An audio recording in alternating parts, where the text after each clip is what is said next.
Yakuza 4 was my favorite Yakuza game. Akiyama was a perfect character to start off as. His fighting style is easy to use and is overall a likable character. Saejima has the boring style, but is likable just like Akiyama. Despite being known as a parasite, Tanimura wants justice to be served for what happened back in 1985 to both the hit and his father. Kiryu is just kinda there. The story was intriguing up until Munakata got involved. I didn't think he was an interesting villain. It took a bit of time for me to eventually play Yakuza 5. I saw the trailers for this game, and after playing 4 and really liking it and hearing you could play as 5 characters in this one, I was on board. The issue was the localization of the game. It took 3 years until it was released in the US, but only digitally, and your boy was broke back in 2015, wasn't legally allowed to work yet. It's not until the Yakuza Remaster Collection was released, and it was the first time I got to see and play how massive and ambitious the game is. The game does require 100% completion in order to obtain the Platinum Trophy, and this one is frustrating, and it's not like the previous games where there's usually one thing that's annoying. This time it's requirements in order for completion that make Yakuza 5 so far the most frustrating game.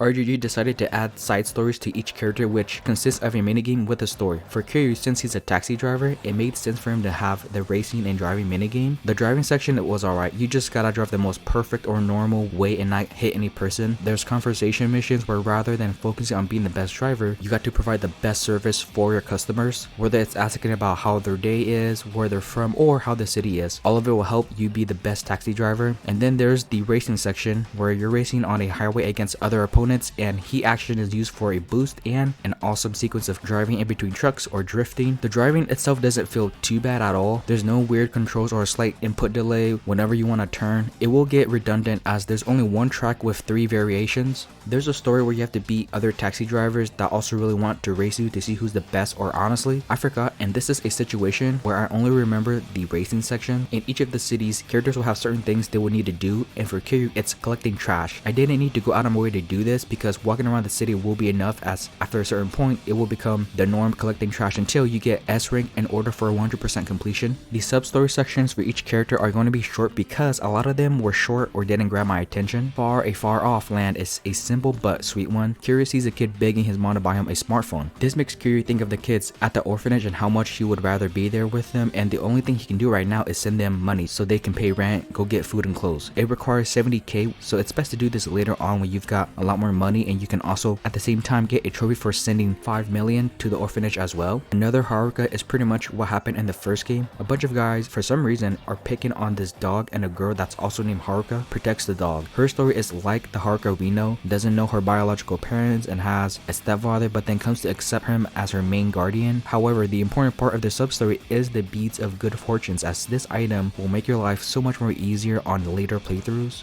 Kiryu has to be an actor once again, and you're fighting your brother who's a quote-unquote vampire, but he's a zombie, which I'm going to assume this is a nod to Dead Souls, because what else can it be? After 2 rounds of fighting zombies, you fight your brother and kill him with a blade, which is the total opposite of Kiryu himself, which is why I like the sub-story. The actual story itself didn't really grab me, but it's just kind of what Kiryu has to do. And then of course, Amon is back with his buddies, and the only difference is Shinada being here. Joe even mentions where's Tanimura, and Shinada will just have to do it when he faces Sango. Shinada is obviously nervous, but like with most of the other Amon fights, this one was also relatively easy. Kiryu's master has changed slightly. Instead of Komaki, his grandson Sosuke Komaki will be your master. You relearn moves Kiryu already has from the previous games, so this training feels useless. Why not just keep all of them or add new ones, because that's what RGG basically did in 4. Kiryu had all of those Komaki moves, and you had the choice of either learning through skill points or going to Komaki again. Komaki knockback is a useful move to chip away specifically at a boss's health if you don't know what to do, but even without a boss, it's a neat ability to knock back enemies that are really annoying. Komaki evade and strike allows you to quickstep and attack by pressing triangle, which I never felt the need to use this ability because I never think to quickstep in the attack. Most of the time I quickstep to dodge an attack. Komaki parry is very useful if you learn an enemy's patterns, and press circle while in fighting stance to keep them knocked out for some time, and then everybody knows what Tiger Drop is. When you have it and actually pull it off, it feels great. great. However, Tiger Drop doesn't feel great if you're on the receiving end. The last two moves are Climax Heats, which are heat actions, but RGG put more effort into them to make them look cool. It has its own gauge and is filled up by using regular heat actions. Komaki Essence of Dragon Thirst is where Kiryu strikes a pose to get ready to quickly thrust into the opponent. I don't think this one's all too impressive, and it's only helped with the build up. Ultimate Essence is much better. Kiryu begins by punching the enemy's stomach and holds on to this while mashing a button, and then the enemy will spin to end the climax heat. I also didn't have any issues fighting Sasuke himself, so he should be an easy master to beat. This won't be the last we see of Sasuke, but I'll get to that later on.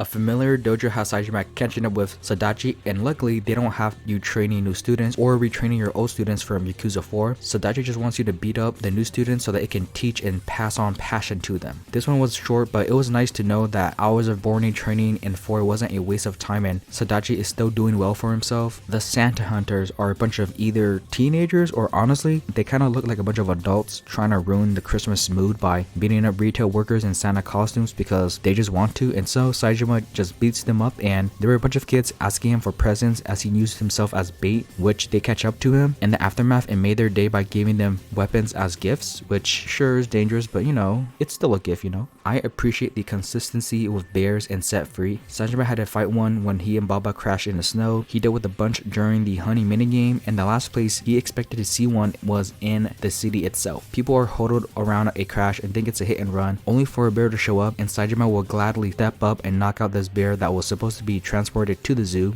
The little match girl is a girl that's selling matches so that she can buy a present for her mother. The only issue being that there's no demand for these matches. He helps her get a meal so she doesn't starve to death. You get an option of buying 5 more matches or have her earn it by helping her sell them. I went with helping her so that she doesn't think every single person is going to be as nice as Saejima is. He made her happy, which then will make her mom happy for getting her a gift. So this is just a sweet little sub story for Saejima to do. Tendo is Saejima's master. He's an old ass dude that can somehow levitate and summon spirits during your training at the hunting village. Unlike the other masters, you have to go to a shrine and offer an item to him in order for Tendo to come out and train you. The first offer is a carrot, which is easily accessible in the hunting village. The second will want something homemade, which consists of wood and a chisel from the trader. The third wants a sacrifice. The sacrifice is a small animal from the woods. Just get a rabbit. The fourth is deer meat, which again can be in the woods. The fifth and sixth offerings will not be from the hunting village, and you're gonna have to go to the city to get them. The fifth needs something gorgeous. That something gorgeous is a gold plate. It can be acquired by going to the pawn shop or a random fight. The sixth and final offer is a virgin sacrifice, which is pin a magazine from a store to battle Tendo one last time. All the battles aren't too bad. You just gotta get used to the random spirits. The levitation was weird and you can't get a hit on him at all. There's even an avalanche that appears when he disappears, and all you can do is block and make sure your health isn't completely gone. Tiger Roar is just like Kiryu's Komaki knockback, and I'm going to assume it's just as powerful as well because in 4, both of them were able to hold their own in their battle at the end of the beach, and it's the same at the battle on the Millennium Tower. Same thing for Tiger Dragon Drop. It's a copy and paste of Tiger Drop. Tiger Iron Hammer I think can only be done at Tsukimino, but I could be wrong on that. This allows Saejima to rip off one of those giant poles or boxes for electricity and use it as a weapon. It's great for crowd control, especially at Tsukimino, and has a cool heat action. And the Herculean Spirit is better armor. Rather than having armor specifically when holding triangle, Saejima now just has armor as long as you have heat gauge. Just like with Kiryu, the other characters aside from Haruka can gain 2 climax heats from their masters. Tiger Essence of Braining has Saejima taking an enemy and slamming the enemy's head as hard as he could on the ground, while Tiger Essence of Blitzing turns Saejima into a football player where he runs into 3 enemies and then for the last one throws him up to catch him and then throw him off.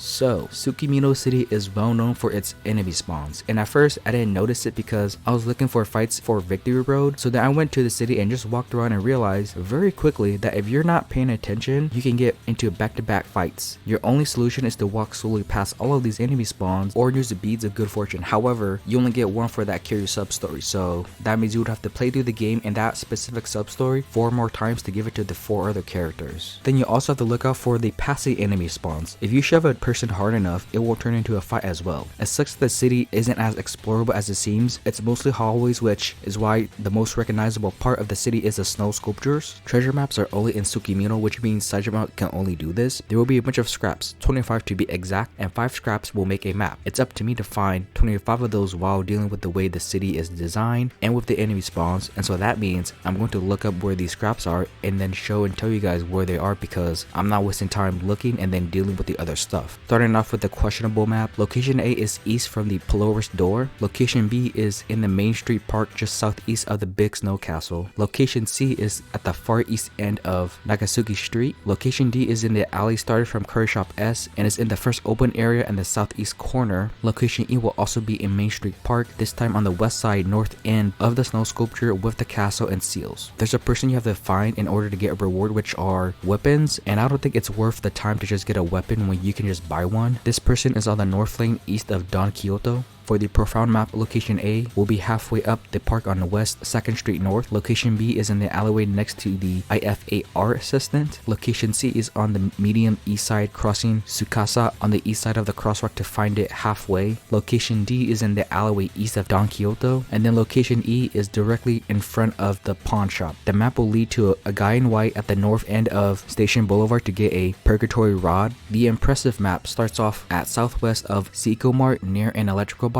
The next one will be at the far west end of Nakasugi Street. The third is at the east side of Main Street Park, east of the Safe Point. The fourth is in the middle of the alleyway west of Polaris. And then the last is in the west side of Main Street Park, just next to the Safe Point. This guy's going to be at the snow sculptures and then talk to the otaku standing near the angel to get a skyrocket, which is actually a good and fun weapon to use. But again, I think you could easily buy it at like a convenience store. The suspicious map begins outside of Karaoke, then the west end of Main Street in the southwest corner, then the east side of Tsukasa Street in the medium of the road, then on Station Boulevard South in the middle of the road just south of Tsukasa Street, and then it ends directly in front of Sumiri. Now for some reason this map requires extra steps. It wants you to count up all the phone booths and then head to the snow sculptures and talk to the businessman in front of the seal sculpture, and then this guy asks for 2 numbers and they are 1 and 4. This gives you the Wolf Mall. And finally, the last map is the old map. Go west of the main crossroads. There's going to be a medium strip that has a rail track, which then has a scrap on this rail track. The second is outside of Don Kyoto, left of the railing. The next one is at the northeast corner of the entire map. The fourth will be on the southwest corner of the map, outside of Bar Ambitious. And then the final scrap will be at the east end of Tsukasa Street, on the south side, on the middle fence. The map leads you between North Lane and Tsukasa Street on the west side. There will be a woman standing outside Curry Shop S who gives you the super spicy knife to end this very tedious and pointless treasure hunt. Hunting will be Saejima's side story. I didn't think this minigame was going to be fun at all, because how can you make hunting fun? But I not only enjoyed it, I was invested in the story and it was my way of making money. Saejima's at this mountain after escaping prison and one of the people there take him out to go hunt. This hunting minigame has its main story missions along with side missions as well.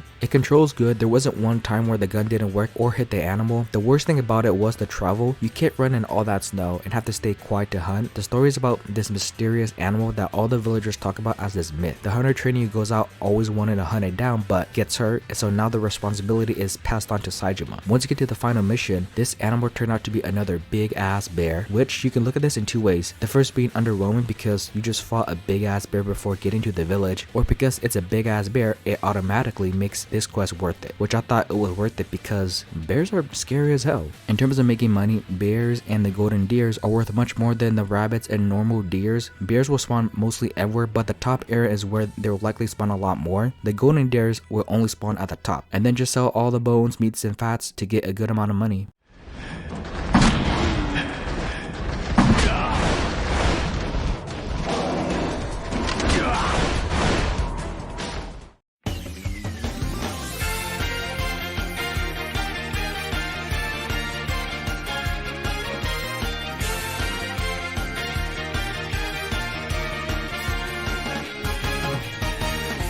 Haruka's gameplay isn't a beat 'em up, as it wouldn't make too much sense to have her go from the little girl Kiryu was saving to all of a sudden beating up people in Sawamura, even though I think RGG could have found some way to do that. Instead, RGG had her gameplay be a rhythm minigame, and it was alright. Nothing about it is bad, it's just when you have to hear so much more over and over again, you eventually get tired of it. There are differences throughout her training and completions, but it's still mostly the same. Haruka's master is Yoko, and all you get is more health, 2 more idle heats, which is helpful if you're lazy like me on legend difficulty and just skip the training sessions. You can wait and spam idle heat. You can just buy your time and then just spam idle heat. The last thing is maximizing the climax gauge. Yoko wants Haruka to do dance battles or get things for her. Just look up a guide or videos to get through this training. Nothing about it is too difficult. Haruka's side story is sort of her main story as well, which is the idol stuff. This adds to the repetitiveness of Haruka's part, but there are a bunch of variety of tasks or events. There's the handshaking event where Haruka meets and greets her fans, and you have to make sure you leave a great impression or else you won't have a fan anymore. There's the print circle events, a game show that Haruka appears in, and you know damn well I looked up guides on these game shows answers. And of course, minigames like darts and air hockey are incorporated into the events. Overall, I thought this was uneventful, and you could try to get max level with her, although I don't think it's all that necessary because they make her story stuff and the rhythm stuff super easy. I feel like you gotta not level up in order to make it challenging. Even on legend, you're gonna breeze through it, honestly. Haruka comes across 2 former high school classmates on the bridge, and they ask her to come with them to have a meal. And I like that Haruka has to navigate her way to have a normal life because she hasn't been having a normal life since Park found her. They're talking about topics Haruka has no idea about and has to guess to try and fit in, and the 2 friends aren't mean to her or don't give her crap about being popular. They treat her like they would have if she wasn't even an idol. Even when it came to asking Haruka questions about the industry, one of them always mindful about asking that kind of question, and so by the end they're still friends despite living very different lives. There's a paparazzi stalking Haruka, and so whenever Haruka gets the feeling she's being watched, the game goes into a first-person view to find the obvious person with a camera, which you do like 3 times until you catch him. I like this one because it will be annoying to have people constantly bothering you when you just want to mind your own business. You understand and sympathize with Haruka in this situation. Since each character get their own Amon to fight, and Haruka is a playable character, that means she also has to fight an Amon. No Amon shows up once you've completed all the other sub-stories, and you have to do 2 dance battles, one on the street and the other at Princess League. And despite the change and gameplay, the tradition continues with this fight or dance battle being really easy.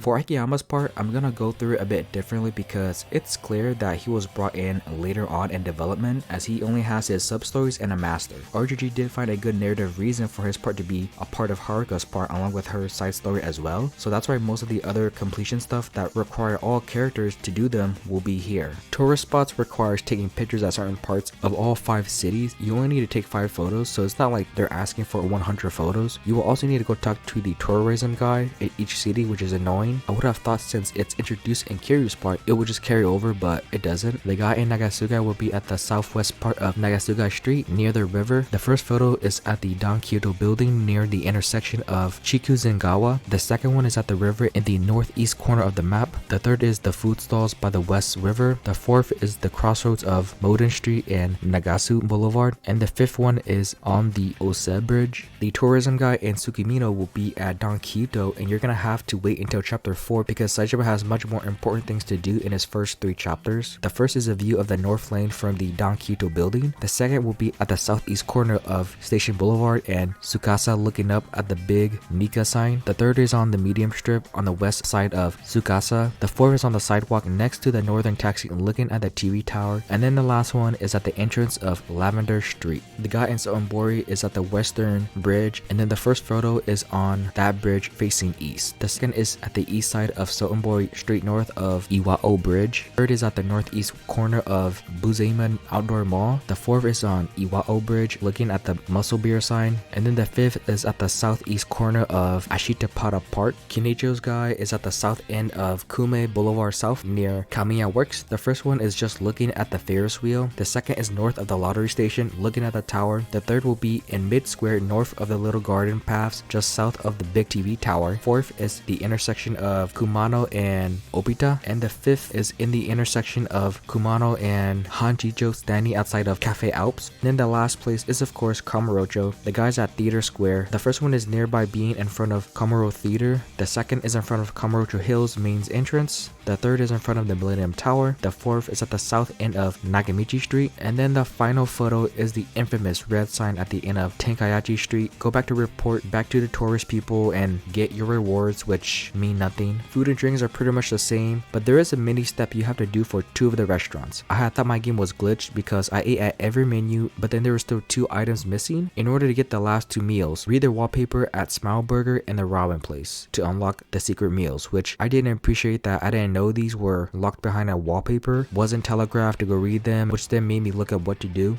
Modding equipment was made a lot easier. Rather than having an item in your inventory and having to bring it to Kamiya, you can now just have the weapon in the item box and you can mod it there as well. So it just saves a lot of time going back and forth. The Hostess Club stuff has also been made easier. Rather than filling up 20 hearts, there's a bar on the top left and you're required to reach a certain amount, but ideally filling it all the way would be better so that you can get to S rank a lot faster. However, just like the previous iterations, look up the guide on the correct choice for the conversations, and now that there are ranks, each rank has different conversations, and there's the typical recycled ones. There's also an unskippable conversation before you start the minigame, and you have to do it for every single guy as well. It's an extra step that isn't necessary. There is a bit of effort you have to put in the last one. Once you get S rank for all of them, go to Elise as Akiyama to find out his club isn't doing so well. His employer hands off the responsibilities to Akiyama and he asks the other guys to go to their own hostess clubs to ask if there's anyone that can help, which this part was a pain in the ass, having to go back and forth just so that everyone can go back to Elise. And this is just to unlock the last girl named Hinata. I guess I do appreciate trying to bring the hostess stuff all together. This final event was to bring everyone together and make Elise a much more popular place, but I don't care by this point. Coin lockers are back and works just like how it did in the previous games. However, don't open a locker as Haruka because for some reason she doesn't share the same inventory as the other 4 characters, so you can pick up the keys with Haruka or Akiyama, but just open the ones in Sotenbori as Akiyama for weapon mods and other things that are vital for completion.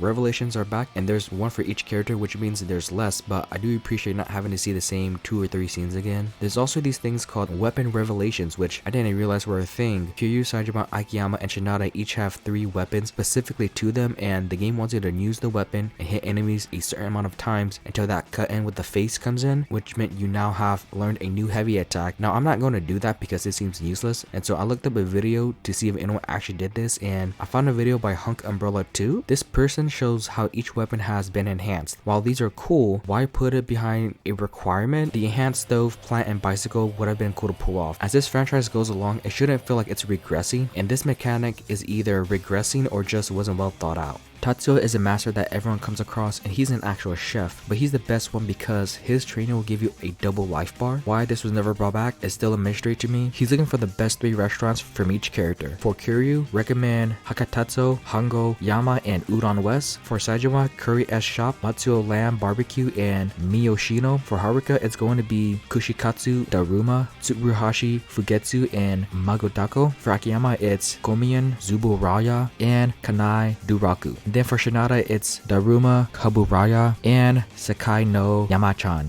Along with the extra health bar, depending on which food you eat, you get an increased special ability, which are strength, focus, and spirit. I'll be honest, I don't really notice the difference, but I still get the specific meals so that all 6 mini bars are filled up. Going through all these completion does make me wonder how much experimental mechanics are only in this game and how much is never really brought back. Dr. Minamita is back with IFA, and this version is 2D only, which sounds good, but it's not. The 2D aspect feels like it's constricting the fights, and having opponents just pop up from the left or right wasn't all too interesting. interesting, Haruka even had her own battles, and it's just like the other characters, which meant it gets repetitive and boring real quick. Mina can also be found at Kamurocho in his usual spot in the theater basement. These are flashback battles, which is what this minigame usually is. The only difference is there's only one battle for each character aside from Haruka. Kiryu fights Yahata, Saejima fights Kugihara, Akiyama fights Okita, and then Shinada fights Daigo. You can of course invest money into this one and unlock Kamurocho Road Battle. You just battle all the opponents in one go. Your reward is additional heat gauges, but for some reason you can also get soul points for upgrades, which in my head I'm thinking cool, I have some extra upgrades, but no. If you want to have every single ability, you have to grind for a total of 8 soul points, which I'm not going to do. Luckily, reaching max level isn't really required for completion. Saigo is once again Akiyama's master, and he's my favorite in this game because of his hair. He's now self-conscious about his bald head and age, so now he's wearing this wig which comes off whenever you battle him. It's something that's small, but when most of these masters don't really have nothing interesting about them, and then comes in Saigo who has this small detail, it kind of stands out. The training itself is mostly the same with slight differences, like chasing Daigo is harder but doable. While you're being chased, grenades are being thrown at you, and while fighting Saigo, his 3 students start throwing grenades. It helps if you level up as much as possible by doing sub-stories and just other things so that it lessens the hard difficulty of this training. Having double health bar helps out so much in this training session. Slash kick plus adds more rapid kick whenever you mash the square button. The quick step attack is like Kiryu's, which means I'll never use this ability. The counter kick is Akiyama's Tiger Drop, and I don't think it's quite as good as Kiryu's or Saejima's Tiger Drop because it's not an immediate hit. There is a slight delay, however, just like with Tiger Drop, if you pull it off, it feels great. Launch Strike Plus allows Akiyama to launch an enemy up in the air and combo them using the heat gauge, which is not a good trade-off because I want to be able to use this ability whenever I want to and not have to worry about the heat gauge, but it's a neat ability to add to Akiyama's arsenal. To activate Meteor Strike, you gotta taunt an enemy and then Akiyama jumps really high, and I like how the enemy is puzzled where he went and then they see him coming down to get their face kicked in. Final Drive is the final version of the aerial heat actions. Use Launch Strike to launch the enemy in the air and then press triangle.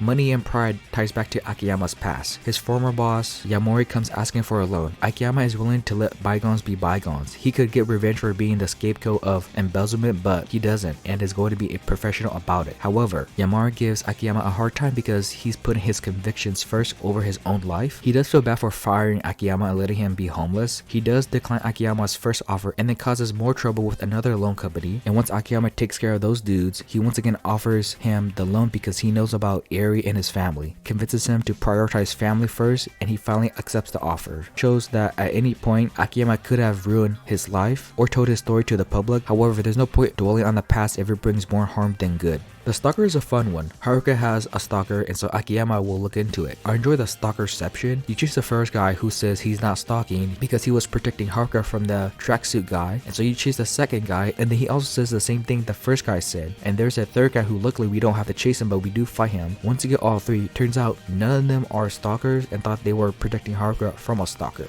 There are 2 dance sub-stories for Akiyama, and I enjoyed both because it threw me off seeing him dance. The first time it happens is when you beat up a bunch of dudes, and then one of the person watching is a dancer and thinks Akiyama's got so much potential, which Akiyama's also a bit thrown off as well, but agrees to a dance battle. And then the second is when you come across this older lady who's feeling herself and wants competition. Akiyama steps up, and after finally beating her, she's shocked someone who isn't a dancer dances so well and gives you 1,000 yen.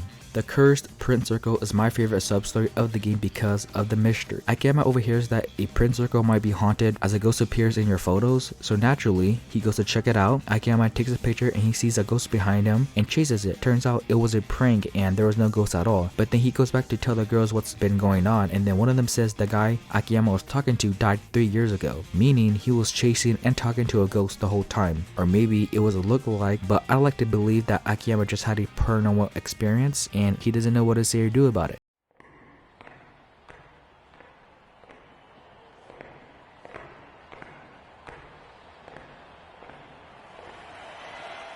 Shinada is a new character introduced in this game, and his fighting style is different in the sense that he's a regular person. He's not Yakuza, nor is he trained in anything for fighting, which is why his fighting style is sluggish and not that accessible. 1, 2, then circle, and then repeat for normal enemies and bosses. I looked up to see if anyone knows how to use Shinada, and there are people that know how to use him, but I still don't see myself trying to master Shinada because it's not appealing to me. Weapons is important to Shinada, and one of the first tutorials is him getting a pipe and it having infinite durability. RGG even goes as far as having different animations with certain weapons for him as well.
Ayano Koji is one of Shinada's master and helps him with his grabs and weapon. Thrift Mastery and Max Thrift Mastery increases weapon durability. Normally I wouldn't care about this as I don't use weapons for these games. However, it makes sense for Shinada as it's encouraged to use weapons. This one is one of the hardest masters because of the 1-2 circle method, and sometimes Ayano Koji will have weapons, which means I'll just have to wait it out until I saw an opportunity to attack. He'll also ask you 3 questions and you'll help him with his life, but I couldn't care less about it. My Snapping Turtle lets you reset for another grab after throwing your enemy by holding circle, and this is useful for some cheap or extra damage. And then My After Image is a quick step ability, which allows you to immediately grab your opponent. So in terms of quick step abilities, Shinada is the only one I'll use it for. My Essence of Whirlwind requires a pull and causes Shinada to spin and hit the enemy 2 times, causing them to spin in the air, and it ends with smacking them on the ground. Essence of Bashing combo might be the best heat action. You're gonna need a one-handed weapon. Just use the infinite pull. Shinada throws the pull 3 times and catches it to do a little spin and smack the enemy so hard it leaves them in a T-pose.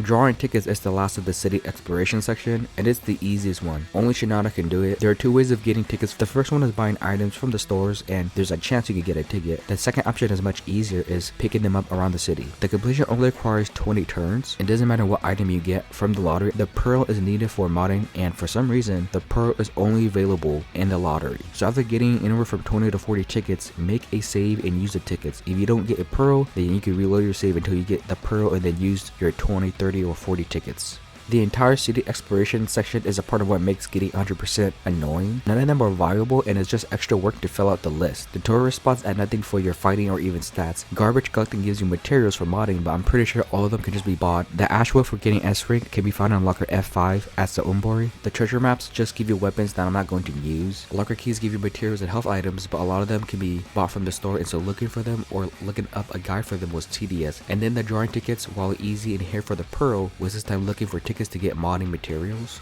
There's this foreign woman who's asking Shinada for a good time. Shinada obviously declines as he's broke, but sees that she's miserable and gets a drink for her. This thing gets him involved with her boss or people that trick foreigners into finding good jobs, but then actually just have them in a prostitution ring. Shinada takes care of these guys and calls the cops. Despite being broke, Shinada was still able to save a person by just being a nice person. Shinada gets a job from a journalist. He wants Shinada getting photos of a celebrity who claims to be faithful but is sleeping with so many other women. This pop star stands out because of his hair being a mohawk. Once you get the photo, you're in the opposite position where you get to run away from the pop star. The sub-story ends when you give the photo to the journalist. Normally, I wouldn't care about this, but I enjoy how this fits into Shinada's struggle to find a good and stable job and is willing to take anything to just get by, and the pop star's not even a great person. Shinada becomes a clerk at the M store because the store manager asks him to catch a shoplifter. In return, Shinada will get an expired box lunch set, and with no choice other than nightlife writing, he accepts. He has a deal with customers, which means knowing how to give the exact amount of change back, knowing whether or not to microwave pasta before giving it back to the customer, remembering all the items and requirements is said by customers as well. I'm lucky enough to not have worked in retail or the food industry, and I would like to keep it that way. Eventually, the shoplifter shows up and you stop him. Also, that free lunchbox was a one-time deal, but at least he doesn't have to deal with customers anymore.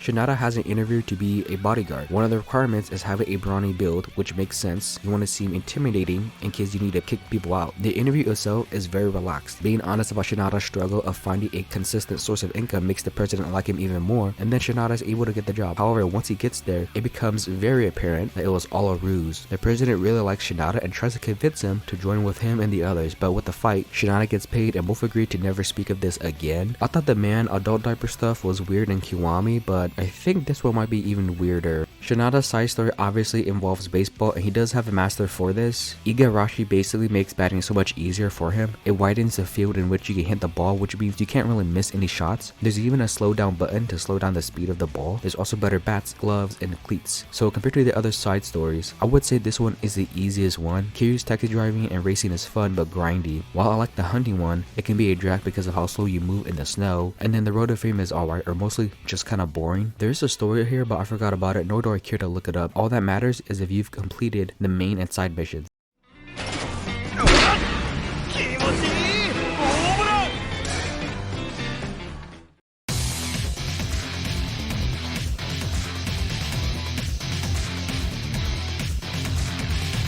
Reaching level 20 isn't the max level. There's actually 5 more times you can level up. In order to get this, you have to complete Sosuke's training before finishing Kiryu's part. Talk to him to trigger him going to Kamurocho so that you can meet him at Dragon's Palace. Once you get there, he and Komaki mention a breakthrough, which is just level 25, and then you have to defeat both of them to get this breakthrough. This is easy for Haruka as you will have a dance battle with Komaki. Kiryu and Saejima will also be doable because of Taiga drop and Saejima's armor. However, for Akiyama Shinada, good luck, you're not gonna have a great time. But you don't have to reach level 25 for completion or beating legend difficulty because it's doable at level 20, which also means you don't really need the rest of your abilities. The level up system has regressed as it went back to how it was in the earlier games. Rather than get the choice of choosing which abilities you want, there's set abilities or more like a paywall for soul points in order to get past the abilities you don't want, meaning the game will require you to keep on grinding for more soul points, which is why there's level 25 and soul points for IFAR. Yakuza 4 had a good level up system, and so I don't know why RGG wanted to change it or thought this version would have been better. Using weapons has also been changed. Rather than picking up a weapon and being able to attack with it, this game has a level up system for weapons, and after you reach a certain level, that's when you can equip the weapon. I found this out when I was doing heat actions and realized I couldn't use them, and this is just another mechanic that's unnecessary and requires more grinding. There is one minor thing that I did enjoy, and it's scaring away enemies whenever you're in battle. I don't know what triggers it, but sometimes if you beat up one guy so bad, the others will realize they're going to meet the same end, so then they just run away. This is great because sometimes I don't want to be in a battle, which obviously means that this mechanic never comes back. All the characters can also use heat differently as well. I forgot what it was called, but for Kiryu, it's pressing R2 and then he's invincible until the heat goes away and starts punching your way through enemies. Akiyama can juggle enemies. I've only pushed enemies as Shinada, and then Saejima has the best one where he can swing an opponent and hit other enemies.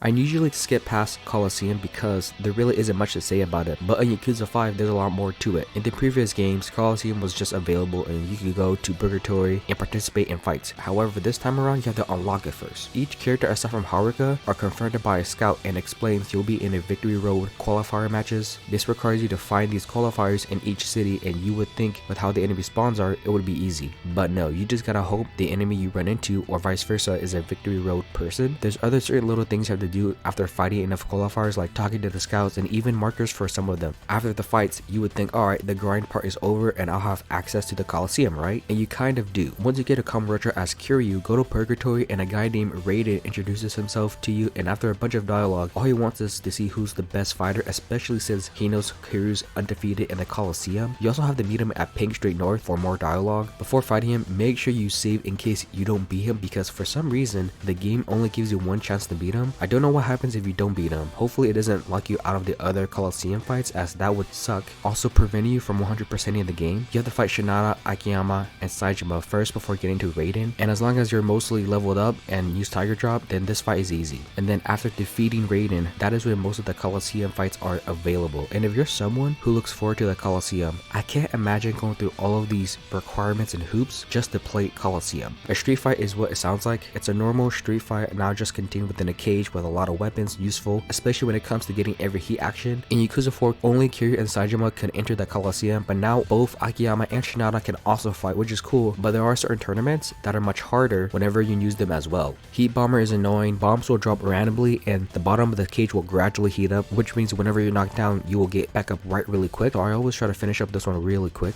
The breakout tournament is fun. There's breakable walls surrounding the cage and it doesn't take much to break. A lot of the times I'll break one of the walls and try to push the enemy out the ring, which counts as a win, and there have been a couple of times where I fell out, both my fault and the enemy AI, I guess, being really smart. The weapon tournament has always felt restrictive because you're forced to use a weapon, and since I never liked using weapons in these games, I'm not used to them. But I always go with the bat because I find it a lot easier to use. This one should be no problem, and there's only 3 rounds of it. Your enjoyment of the Twin Dragon tournament will depend on your AI partner. If you have a good one, then it's going to be a great time fighting 2 opponents and then tag teaming the 1 survivor. But if you have an AI that's not great, then good luck fighting 2 people at the same time. Most of the time I had a good partner. The maximum tournament is just a simple 3-round fight. Just beat 3 guys and that's it. The ranked match is just like maximum. The only difference is the type of opponents, who are much harder but still doable. You just have to be more defensive as Akiyama and Shinada. Obviously this is much easier for both Kiryu and Saejima. King of Kings was a new tournament tournament in this game, and it's my second favorite. It's an all-out battle with 8 people in the cage at the same time, and I took my sweet time with these, as you can just sit back and watch the others defeat themselves for the most part. One of them will always see you doing nothing. The hard work is sort of not on you, and so it's one of the easier tournaments to get through. Deathmatch 100 was also first introduced in this game, and it's my favorite because it's a fun challenge. This one is about endurance and lasting 20 waves of the rich guys. At first it starts off easy, but every little hit you take will add up, and by the time you get to the last couple of waves, your health is really low, so avoid getting hit as much as possible. And this is also another good way to earn some money as well. Limited Berserk is the hardest one. You start off immediately with low health, and you gotta get through 13 rounds of enemies, which varies from 1 to 4 at a time. This is where Akiyama and Shinada will struggle the most. Shinada has the Ashura spirit, which restores his health, but for Akiyama, you just gotta be good. Although I had way more trouble using Shinada than I did with Akiyama, and that's likely because I'm way more familiar and comfortable with using Akiyama. And then there's actually one more tournament called Legendary Arena, and this one isn't required for completion and only available in Premium Adventure, and there's nothing too special. It's just like Maximum and Rank, a 3-round fight with the top 3 opponents on the list. Wasn't for the actual requirements and lead up to this Coliseum, I think I really would have enjoyed Coliseum, specifically the new additions. Limited Berserk is the hardest and annoying one, but I do enjoy it. Deathmatch 100, fun. So hopefully in the later games when I get to them, Coliseum or a variation of Coliseums more like this.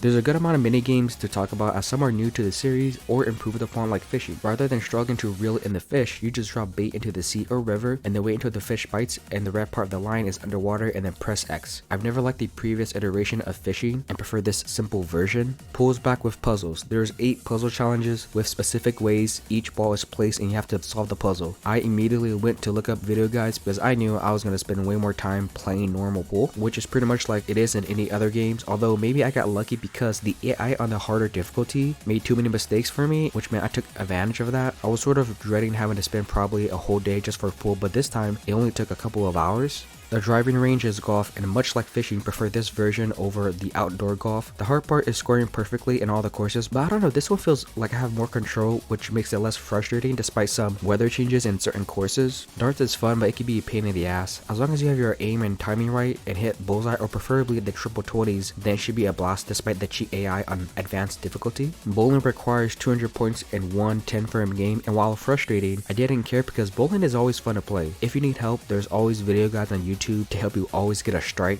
The comedy team minigame is an interesting one that was improved in this remastered version. There's this bar that shows up and it's for the timing of the jokes. The remastered version makes this minigame very easy, while the PS3 version, how you guess the timing, which I imagine can be torture. Just look up the correct answers and then have good comedic timing. Chicken racing doesn't do a whole lot for me, so I thought it was alright. Looked up a guide on what to do and what would be the best and fastest way to win all the races, because it will take some time to actually win everything, which is the only downside to this minigame. There's training so that your chick can have more endurance during longer races. You can also breed as the first chicken you have won't be there all the time. I only did this once because the game forced you to, and then pressing X will egg on the chicken, which means making it go faster, which I don't use until my chicken is halfway through the race. Print circle wants you taking photos in all the cities. Didn't realize this was even a minigame. This one is self-explanatory. Just find the correct timing to pose for all the pictures. Saejima can only participate in winter combat because it's only in Tsukimino, and while this is fun, the controls aren't the best. You kinda have to get used to them, but throwing snowballs at people was fun. Deathmatch beginner and expert are the only one-on-one fights. The other 4 challenges are with 3 other enemies, and you can let them fight each other, but then you won't gain points by just doing nothing, so it's better to be aggressive early on and then avoid getting hit later on.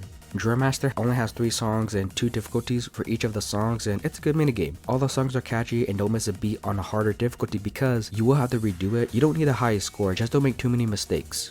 Air hockey replaces table tennis at the massage parlor, and it's much better because it always goes back to controls. While table tennis was fun, holding triangle and waiting to hit the ball felt stagnant. There is a little bit more mobility, and if you lose a round, it's going to be on you for the most part and not the cheap AI. There are way too many times where I gave the AI a free point. Tatsuo Noodles has a fun loop to it, which makes it replayable. It wants you to memorize people's orders and how hard or soft they want their noodles. Starts off easy, and probably like how the food service works, orders start coming in faster. It's challenging, but once you get it, it should be fun. Virtua Fighter 2, I'll be honest, I don't remember much because I just mashed buttons. Don't even remember the character I chose, but from the little time I spent with it, I liked it. Just need to defeat all 10 base characters. Gunnerin at first glance is difficult, but gets easy over time. You have to defend your base from waves of ships. You only need to survive 5 stages, and the method is to set up turrets so that it attacks and defends a larger field. Place them so that it sort of connects to each other. Once you do this, it makes the minigame much easier, and then you can either spam or press X to finish off the ships that survive. It's got a fun game loop, and visually, it's cool to look at as well. UFO Catcher has a new addition, and for some reason, RGG wanted to add an annoying machine type. These new ones have a stick, and you're supposed to fit it perfectly into the hole. However, I don't know how I was able to do this because there's really no way of telling if you got it other than luck. At least with the claw machines, you know how the claw grabs, and depending on what prize you're getting, you can kind of cheat by slowly inching it closer to the exit. But with this new ones, it's like, okay, I'll try to perfectly have it in the middle, or at least I think it's in the middle, and then I'll just have to work or adjust with that. Slots is kind of RNG. Obviously, use the auto token to get 777 tokens, but you can also time when you can stop the machine and hit jackpot. So it's not that bad of an RNG only minigame. It only took me a couple of tries to get 777. Pachinko, on the other hand, is a different story. It's also RNG, and there's no way of getting around that. I looked up videos and guys on how people were able to beat it, and the conclusion was luck. The cheat item is useless. You just gotta hope you're lucky. I wish I was recording how long it actually took me because it was probably a week and a half of playing for a couple of hours or even a whole day, then giving up, trying again, and then repeat until I earned 7,777 balls. The machine I used was the Aladdin Destiny EX38. Use the cheat item, adjust the speed a little bit, and then set my controller down, paying attention every now and then to see where it was at, and then luck was on my side. Once I saw it got around to 6,000, waited until it went over 7,000, quit the minigame, and saved immediately. And lastly, karaoke. Everyone who's familiar with the series knows what karaoke is, and people would argue it's the best minigame in the series. There are 9 songs. You have to get at least a score of 900. 3 of the songs are from the Princess League. You hear a lot from So Much More, but I still enjoy listening to it despite hearing so much of it. Loneliness Loop is also good. Because I Have You is my least favorite, but it's still good. Kamurocho Lullaby sounds different, but in a good way. I don't know how to really describe it other than it sounding more like traditional music from Japan.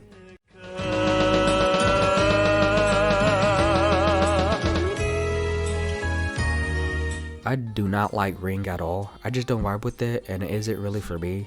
Rogue of Love I like, and remember specifically from Saejima's part where he went in the dream world and was dancing his ass off while his hostess was singing.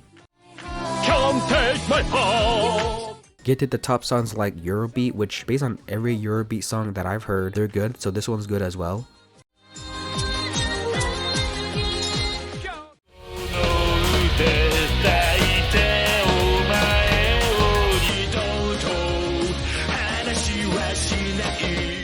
Machine Gun Kiss is my favorite karaoke song. Well, aside from one which we all know what that is, but both Kiryu and Shinada's versions are great.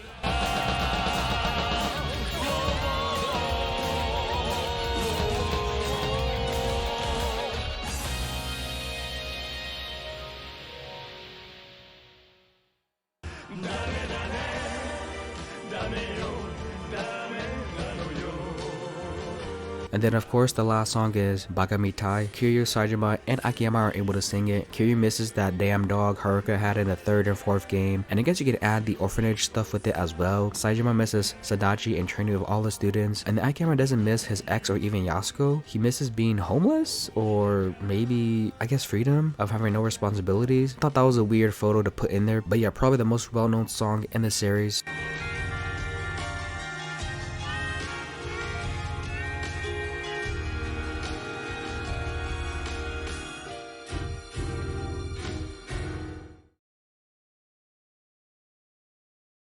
So there were a bunch of songs that were never officially released. The reason for this is still unknown. It might be licensing reasons, or maybe Sega just didn't want to, but I wanted to share some of the ones that I enjoyed.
This isn't an unreleased song, it's called Let's Go Away from Daytona. I just wanted to include it because it's a really good one and Sega put the Sega Saturn version to listen to while racing in a taxi.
The story starts off with Daigo talking to Madarame about preventing war and how ill the 7th chairman of the Omi Alliance is. Dreams is obviously a big part of this game. Kiryu just wants to go back to the orphanage and raise all the kids there, but then he keeps getting dragged back into the Tojo clan stuff by others that want his help. Characters like Mayumi, Aizawa, and Morinaga show up when he wants to be left alone being a taxi driver. Daigo also just did a horrible job of hiding Kiryu's cover. He goes to his taxi to talk to him. He then disappears, and then both Morinaga and Aizawa track down the taxi driver who just dropped them off. Daigo disappearing is what forces Kiryu to get back in. Kiryu meets a man named Watase who has a very simple goal to see who's the strongest within the Tojo clan, and he doesn't see Daigo as the strongest despite being the chairman. He sees Kiryu as the strongest, and while Watase doesn't persuade Kiryu, it's still one of those things that keep bringing him back into the Tojo clan and their issues. Morinaga and Aizawa were Daigo's bodyguards basically, and both wanted to find him, but then Morinaga betrays the Tojo clan, kills Akiyama as he was the only one following orders and outlived his usefulness, and then killed Aizawa off screen, who they both swore that they were sworn brothers.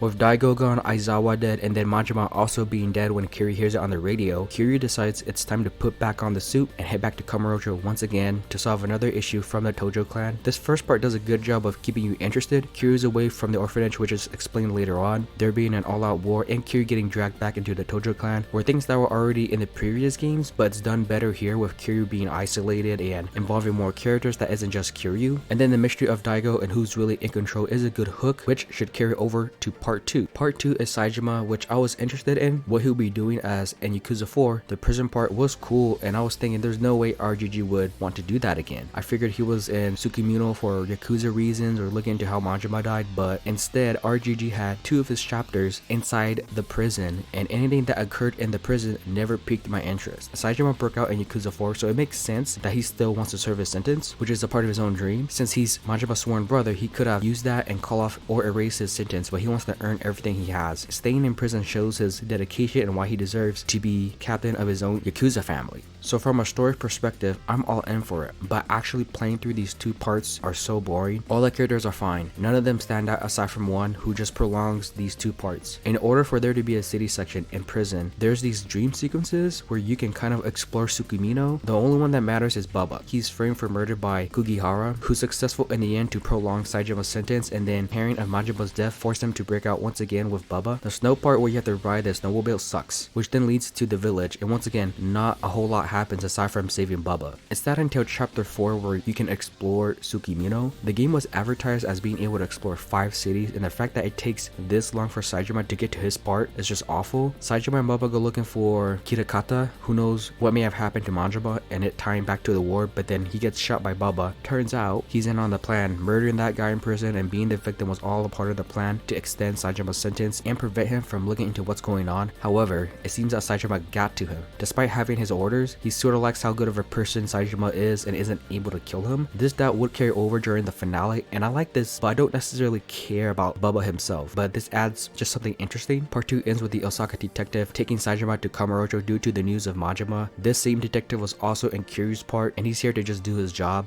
Part 3 first half is Haruka. Her story dives into what it takes to be an idol singer. She has to endure the hazing from the 2 other girls who are also trying to be the #1 idols. She has to train more than she would like to. The pressure from Park and others that are reliant on Haruka to be successful, or else their investment in Haruka was a waste of time. I appreciate what it's trying to say about the industry, but I don't care about it. It happens with Kiryu and Park explaining why he needs to go away. If the public were to find out Haruka has ties to Kiryu, who has ties to the Yakuza, it wouldn't look good. So right from the get-go, Park isn't a likable character as she's taking Haruka away from Kiryu, and if RGG was trying to make her a sympathetic character later on, then I think they did a horrible job. Her dreams are to see Haruka become the #1 idol as she couldn't do it, so she's vicariously living out her dream through Haruka. There's supposed to be these sweet moments with her when she takes Haruka out, but she came off selfish, willing to do anything to achieve her goal. Park also has to tie back to the Yakuza stuff, and they do that with Majima. Turns out they were married. She was pregnant, but didn't tell him due to wanting to become an idol. He hit her and then just left. This is the reason she dies, as her ties to Majima is what the enemy is looking for. Part 3 second half is Akiyama, and he comes in and is here for basically support. He was the one who gave the money to Park to fund her dream, and since she passed his test, he was willing to see it through with Haruka performing. Katsuya was friends with Park and Majima, and so Akiyama goes to talk to him about Park and Majima. Katsuya seems to be doing the right things and telling the truth despite being a part of the Omi alliance. When Kanai kidnapped Haruka, he brought her back to the studio, which is why Akiyama is suspicious of him because he seems way too nice to want something out from this, but turns out he was just helping them out. Kanai is Akiyama's adversity and he's alright, and then both Haruka and Akiyama then decide to also go to Kamurocho as well. And again, Akiyama being here, in terms of the story, it makes sense. In terms of the actual gameplay and like content wise, he has the bare bones, bare minimum.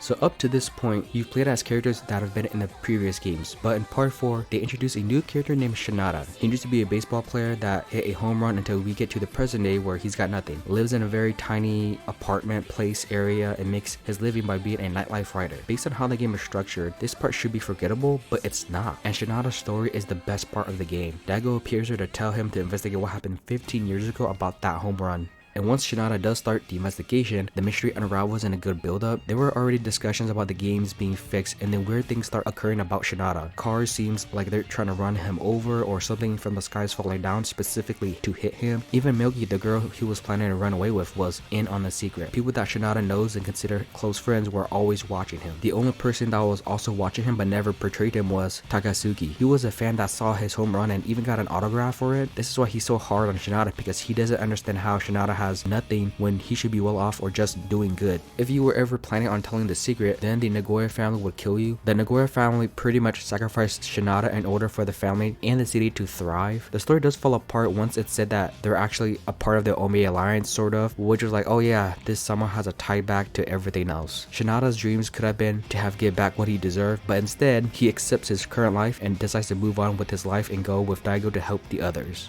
In the finale, everyone makes it to Kamurocho. Kiryu meets Baba, Saejima meets Aizawa, who for some reason is alive. The Floors then informs him that Morinaga is dead, just completely killed off screen. And then Akiyama meets Shinada as he needs money. Both Watase and Katsuya make it very clear that they want to be on top, and then both Kiryu and Saejima want to know who's behind everything. So all four of them go to the Millennium Tower as bait to see who's the mastermind, and it turns out to be the Osaka detective, who's not a detective at all and is actually Kurosawa, the 7th chairman of the Omi Alliance. There's an issue with this reveal. How did Daigo and the Tojo clan not know who and what the 7th chairman looked like? So many things would have been solved if, I don't know, Daigo just started asking around or went to an Omi Alliance HQ for a business meeting or something like that. It just didn't have the shocking impact that would enhance the story. That it was very underwhelming, more like, alright, I guess, alright. Daigo obviously knew of his plans but still got shot because he's really not worthy of being the chairman as well. So now we get into each character's fights. Shinada has a quick introduction to the rest of the crew because he sticks out. Shinada's fight is with Bubba, who by this point has fully doubted the plans and talks to Haruka and tries to talk her way out of doing the concert. He even puts away the rifle, but then that's when Shinada meets him. And this is one of the instances where there didn't need to be a fight, but because each character needs one, Shinada forces him to fight. Saejima fights Majima again because Kurosawa wanted to see a deathmatch, and so for story reasons, it's kind of whatever, but at least you get to hear a cool version of Receive You. Akiyama is of course stuck with Kanai and other dudes. Like I said earlier, Kanai is okay, nor do I care about him. And so 3 of these fights have been kind of disappointing in one way or another. Even when those prison characters come back to save Bubba from killing himself, or Saejima and Majima getting the last laugh on Kurosawa, or the Yakuza families coming back to disown or show how much they disapprove of Kanai, it just didn't do much for me. There's just so much side characters introduced in each of the parts that some of them, if not all of them, no, maybe not all, but a lot of them just don't come back at the end. So why do I need to care about them? Kurosawa has one trick up his sleeve, and it's at the Tojo clan HQ. Everything he had worked for would be given to his son, who is Aizawa. There's 2 issues with this. When everyone else beat their bosses and he gives a speech, he mentions how that he had to work hard to get where he's at and hates that things are handed to people like Daigo. He was pretty much handed the chairman spot because of Kiryu. But then he's also a hypocrite as he's doing the exact same thing he hates. He's given Aizawa all of his power when Aizawa himself didn't really do anything. The second issue is Aizawa. Before the finale, he's last seen in part 1. He was supposed to be dead, but then he's back. So you would think, okay, his goal is to get revenge on Morinaga for betraying him. RGG doesn't do that because they kill Morinaga off screen and then all of a sudden he's the final boss. There isn't enough of him in the story, which is why from a story perspective this fight is really weak, but the actual fight itself is pretty cool. After the fight, Haruka does something that's true to herself but will ultimately have a major backlash. She says that Kiryu is her family in front of the whole world, basically gives up this idol career to go back to Kiryu, who's bleeding out in the snow, and Haruka somehow finds him, and that is how the game ends, with Kiryu possibly dying, but he'll be alright.